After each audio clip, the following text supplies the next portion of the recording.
밀란전 아쉬운 패배를 뒤로하고 다시금 리그에 몰두해야 하는 파리 생제르맹입니다. 이번 경기 상대는 돌풍의 팀이죠. 스타드 랭스와의 12라운드 원정 경기를 갖게 되는데요. 한국 시간으로 11월 12일 새벽 1시 킥오프고요. 랭스는 리그 4위로 결코 쉽지 않은 상대라고 할 수 있고요. 또 최근 3경기 무패를 달리고 있어 흐름도 굉장히 좋은 팀입니다. 경기를 앞두고 현지 매체에선 이강인 선수 관련 소식이 전해지고 있는데요. 전 파리 선수 디디에 도미가 공개적으로 이강인을 주전 미드필더로 써야 경기력이 개선된다 이야기한 데 이어 또 한 명의 파리 출신 선수 제롬 로텐이 비티냐보다 이강인을 선발로 써야 한다며 목소리를 높였습니다. 해당 내용 자세히 살펴보도록 하겠습니다. 프랑스 르디스포르트는 루이스 엘리케 감독은 밀란과 PSG 맞대결에서 이강인에게 선발 출전 기회를 주지 않았습니다. 비티냐가 선발 라인업에 이름을 올린 것인데요. 제롬 로테의 입장에서는 이런 경기에서는 이강인을 선발로 기용했어야 한다고 이야기했습니다라며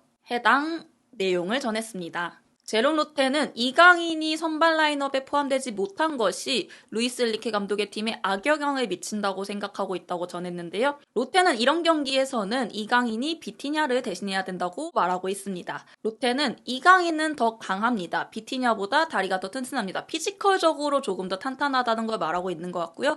밀란전에서도 그랬고 도르트문트전에서도 그렇고 원정 경기가 그런 힘든 경기가 많기 때문에 몸싸움이 많을 때는 강한 선수가 띄워줘야 합니다. 공을 지키고 밀리지 않아야 하는 것인데요. 파리의 공을 지킬 선수는 이강인 뿐이라고 경기 이후 RMC 라디오에서 자신의 의견을 표출한 것인데요.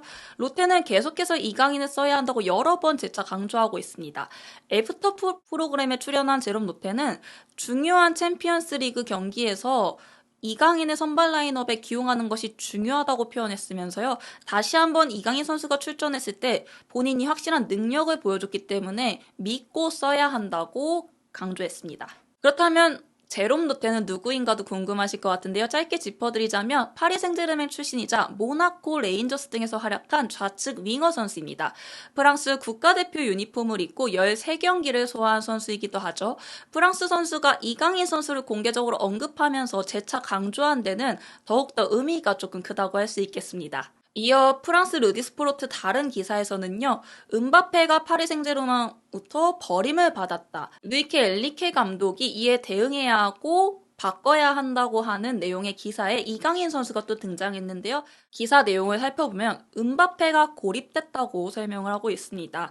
리카 에르난데스가 수비적인 가담을 더 하게 되면서 왼쪽에 공격을 연결해줄 선수가 없어진 상황이고요. 지원을 받지 못하면서 음바페가 또 고립이 되어 있는 상황이고 루이스 엘리케 감독은 빌드업 상황에서 덴벨레 하키미가 있는 오른쪽 측면을 통해 많은 공격 기회를 열어갈 생각이라고 하기 때문에 이런 상황에서는 음바페 선수가 좌절할 수밖에 없다고 또 이야기하고 있는데요.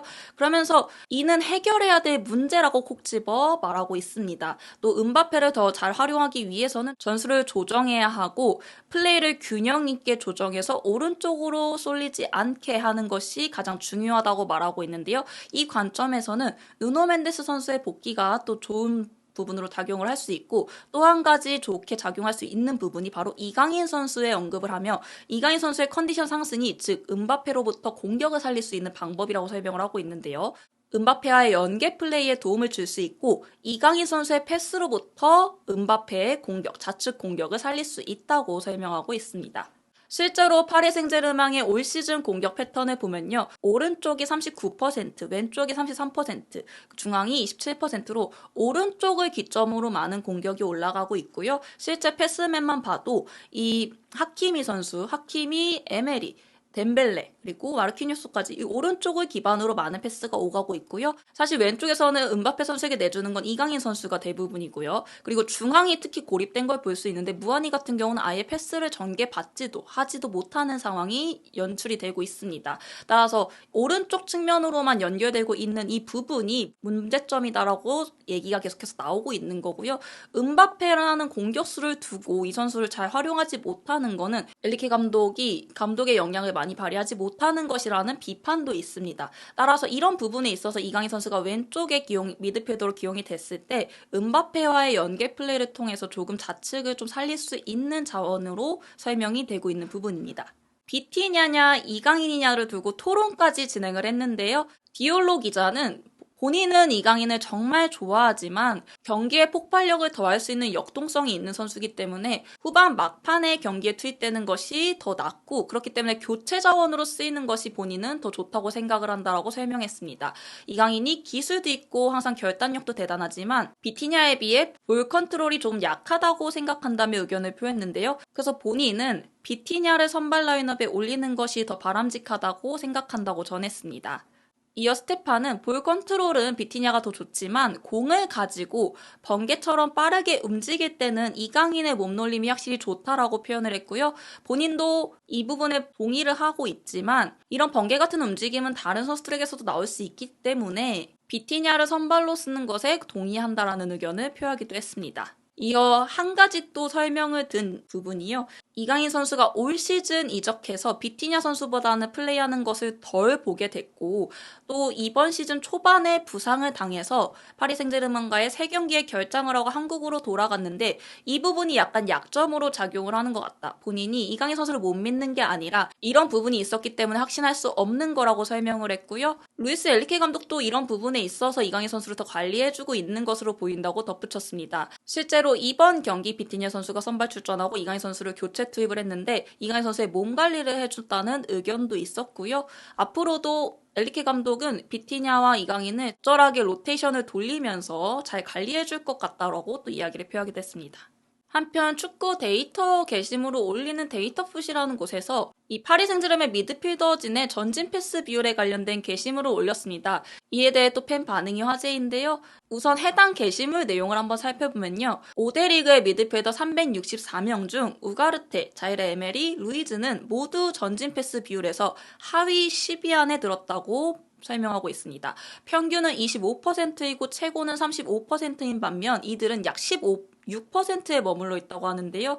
일반적으로 많은 공을 소유하는 팀의 미드필더는 낮은 수비 블록에 직면하는 경우가 많기 때문에 측면 플레이를 더 많이 하게 됩니다. 그럼에도 불구하고 페르난데스는 28%, 비수마는 26%, 데용은 25%, 사카도 24%에 달한다고 설명을 하고 있는데요. 워렌이 패스 능력으로 이를 만회를 하고 있긴 하지만 파리 생제르맹에는 이런 종류의 패스가 많이 부족한 것 같고 창의적인 미드필더가 필요하다고 설명하고 있습니다. 이에 한 팬은 시즌 초반부터 베라티가 떠난 후 창의적인 선수가 부족하다는 이야기를 많이 들었는데 이강인이나 아센시오는 자신들의 능력을 보여줄 수 있고 창의적인 플레이를 할 수 있는 선수라며 이들이 지금 파리 생제르맹에 필요한 선수라고 강조했습니다. 이어 비티냐는 볼을 지키는 데만 능숙할 뿐이지 밸런스를 유지하는 데 부족하기 때문에 이어 비티냐는 볼을 지키는 데만 능숙할 뿐 밸런스를 유지하는 데 조금 부족하다고 설명하기도 했죠.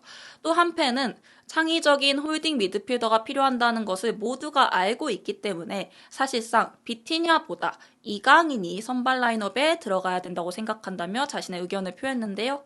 비티냐냐 이강인이냐 이 두 선수의 경쟁 구도가 또 활발한 가운데 또 하나의 경쟁 구도도 열려 있습니다. 이강인 선수와 덴벨레 선수와의 경쟁 부분에서도 이야기가 오고 있는 건데요. 트위터상에서 이강인 선수의 지난 밀란전을 두고 눈부시게 활약했다며 돌진 드리블, 계속된 위협으로 인해 이강인은 파리 생제르맹을 위한 동점을 확보할 수 있는 모든 가능성을 가졌다며 하지만 아쉽게도 불운이 따라 그의 슈팅이 골로 연결되지 못했다고 설명했는데요. 이 한 팬은 현실적으로 이번 경기를 보고 나서 느낀 부분은 덴벨레 대신 이강인이 오른쪽에서 뛰어야 되는 것이 맞다고 본다라고 공개적으로 의견을 표하기도 했습니다. 네, 실제로 지난 밀란전 덴벨레에 대한 평가가 조금 나뉘고 있죠. 물론 잘하긴 했지만 한편으로 아쉬웠다라는 평도 있는데요. 프랑스 르파르지앵도 역시 덴벨레가 하프타임 이후 아무것도 없었다라며 덴벨레의 활약을 조명하면서도 한편으로 아쉬움을 내비쳤습니다.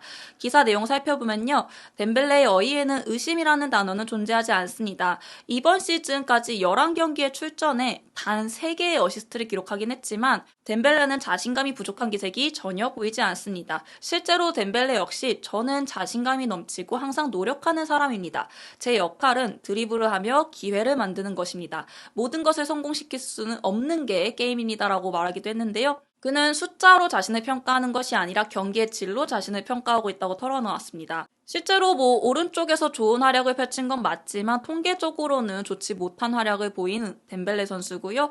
그렇기 때문에 공격적인 부분에 있어서 아쉬움을 보였고 결국에는 골로 연결시키지 못하는 또 결과를 가져오기도 했습니다. 매체는 덴벨레가 멈췄을 때 파리 전체가 꺼졌다며 사실 2대2 상황을 자주 마주했던 덴벨레는 점점 정확성을 잃었고 더 이상 밀란 수비수들을 불안할 수 없게 만들었으며 패스 정확도도 떨어지고 그리고 공을 발밑에 두고 달리지 못했다고 혹평했는데요. 그는 임팩트를 만들지 못했고 결국에 이강인 선수의 돌파 이후 단 한 번의 결정적인 기회를 얻었을 뿐이라고 설명했습니다. 덴벨레가 멈췄을 때 파리 전체가 꺼졌으며 사실 오른쪽 측면 공격이 무너지자 아무것도 할 수 없게 된 파리였다고 설명한 것인데요. 덴벨레의 밀란전 기록을 살펴보면요. 이날 볼 소유권을 26회나 놓친 것을 확인할 수 있는데요. 2위인 상대팀 다비드 칼라브리아가 14회를 기록한 데 있어 12회나 더 많은 약 2배 가까이 높은 수치를 보이고 있고요. 사실상 한 경기에서 26번이나 턴오버를 했다는 거는 이거는 확실한 문제점이라고 할 수 있는 부분이고요. 올 시즌 통틀어 봐도 이 파리 생제르맹 내에서 17.3회로 가장 높은 수치에 위치해 있는 덴벨레입니다. 이게 더 큰 문제를 유발할 수밖에 없는 이유가 덴벨레 선수가 오른쪽에서 공격을 전개할 때 하키미 선수와 에메리 선수가 오른쪽 측면으로 많이 지원을 해주고 이 셋을 중심으로 많은 공격 전개가 오고 가는데 이 두 선수가 같이 높은 위치에서 공격에 가담하다 보니까 만약 덴벨레 선수가 볼을 빼앗겼을 때 상대팀으로부터 역습을 허용할 수 있는 공간까지 내주다 보니까 굉장히 치명적인 또 위험을 발생할 수 있다고 할 수 있고요. 또 이 볼 소유권과 관련해서 사실 덴벨레 선수가 패스를 할 수 있는 상황이었는데 본인이 욕심을 내다가 놓친 경우도 많았거든요. 사실 패스를 넘겨줬다면 음바페나 왼쪽 좌측 전환 패스를 통해서 또 공격을 열어갈 수도 있었던 상황인데 약간 욕심을 내다 보니까 더 많이 뺏기는 상황이 발생했고 볼을 잘 지켜내지 못하는 능력이 있음에도 불구하고 이렇게 욕심을 냈다는 건 좀 문제점이라고 할 수 있는 부분이겠죠. 실제로 지난 밀란전에서도 그런 상황 속에서 역습을 허용하기도 했고요. 아무리 덴벨레가 우측에서의 드리블 능력이 화려하고 좋다고 한들 볼을 잃어버리면 사실상 의미가 없는 거잖아요. 여러 번 돌파를 시도한 끝에 결국에 볼을 뺏긴다. 이거는 팀의 실점까지도 또 위기를 갖고 올 수 있는 거기 때문에 이런 부분에서 많은 또 비난을 받고 있는 덴벨레 선수입니다. 또 본인이 욕심을 내다 보니까 왼쪽에 또 음바페 선수가 고립이 되고 있는 상황이 많이 나오는데 음바페도 본인이 욕심을 좀 많이 내는 편이고요. 덴벨레도 욕심을 많이 내는 편이다 보니까 이게 서로 양쪽 다 그런 선수가 있다 보니까 조금 더 다양한 패턴의 공격이 나오지 못하고 볼을 뺏겨버리면 바로 슈팅까지 이어질 수 있는 기회가 사라지게 되는 거죠. 따라서 이런 데 있어서 이강인 선수가 나왔을 때는 이강인 선수가 본인이 해결하는 능력도 있지만 이강인 선수 같은 경우는 패스를 통해서 다양한 공격기를 창출하는 선수이기 때문에 그런 부분에서 높이 평가받는 거고 덴벨레보다는 이강인을 통해서 안정적으로 볼 소유권을 가지면서 또 다양한 공격 패턴을 만들어가야 된다는 것이 일부 사람들의 의견입니다. 한편 소파스코어 예상 선발 라인업으로는 스타드랭스가 3-4-3을 들고 나올 거고 파리 생제르맹은 4-3-3을 들고 나올 것으로 예상했는데요. 이강인 선수는 선발 라인업에 제외가 된 상황입니다. 하지만 이 덴벨레 선수 자리와 비티냐 선수 자리에 충분히 이강인 선수가 선발 출전할 가능성이 있고요. 선발 출전 못할 경우에는 교체 출전이라도 무조건 할 수밖에 없는 상황일 것으로 보입니다. 둘 중 어떤 자리에 나오느냐가 또 경기 중간에 지켜봐야 할 부분일 것 같고요.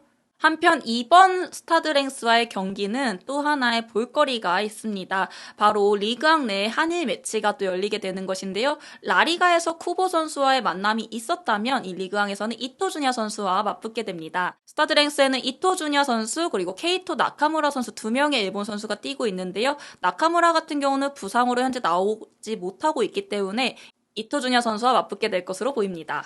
이 선수 어떤 선수인지 한번 살펴보면요. 왼발잡이 윙어고요. 오른쪽, 왼쪽, 중앙 다 소화할 수 있으나 주로 오른쪽에서 플레이하는 선수입니다. 이 선수는 J리그 1 가시와 레이솔에서 성인 무대 데뷔를 했고요. 이어 벨기에 행크로 떠나서 경험을 쌓고 올 시즌 스타드랭스로 이적하면서 처음 리그왕 무대를 밟게 된 선수입니다. 이적하자마자 11경기 모두 선발 출전하고 있고요. 이번 시즌 2골 2도움을 기록하며 맹활약하고 있습니다.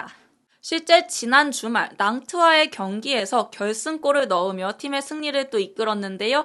득점 장면 살펴보면 다라미가 왼쪽에서 침투했고요. 본인이 직접 깊은 공간까지 침투한 이후 스루 패스를 전달했고 이토준야가 왼발 슈팅으로 깔끔하게 마무리하면서 골망을 또 흔들었는데요. 다라미 선수의 패스를 기점으로 많은 득점 루트가 나오고 있는 상황이고요. 또 이토준야 같은 경우는 오른쪽 측면이기도 하지만 중앙 왼쪽 다 소화가 가능하다 보니까 다양한 위치에서 여러 공격 패턴을 만들어내고 있는 상황입니다.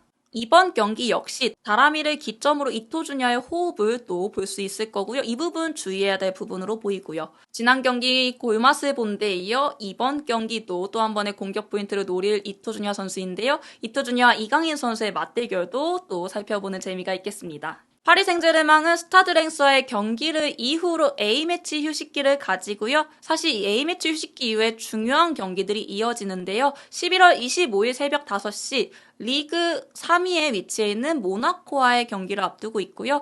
이후 4일 뒤 11월 29일 중요한 경기죠. 새벽 5시 뉴캐슬과의 챔피언스 리그 조별리그 5차전을 치릅니다. 지난 4대1 참패를 또 갚을 수 있는 기회이자 밀란전에 패배했기 때문에 이번 경기 어떻게 해서든 승리를 따내야만 하는 파리 생제르맹인데요. 이 경기 굉장히 중요하게 될 것으로 보이고요. 이어 4일 뒤 르하브르와의 원정 경기도 앞두고 있습니다. 현재 르하브르도 7위로 결코 만만치 않은 상대라고 할 수 있겠고요. 이어 12월 10일 낭트와의 홈 경기를 앞두고 있습니다. 낭트도 리그 8위로 현재 경기를 앞둔 상대들이 결코 쉽지 않은 상대들로 이뤄진 상황입니다. 이어 12월 14일 최종전이죠. 도르트문트와의 원정 경기를 떠나는데 사실 도르트문트 원정이 굉장히 힘든 경기이기 때문에 뉴캐슬전에서 어떻게든 승리를 따내야 되고요. 도르트문트전에서도 최상의 라인업을 구성해서 결과를 따내야만 하는 파리 생제르맹입니다. 이어 릴과의 12월 17일 경기 앞두고 있고요. 릴도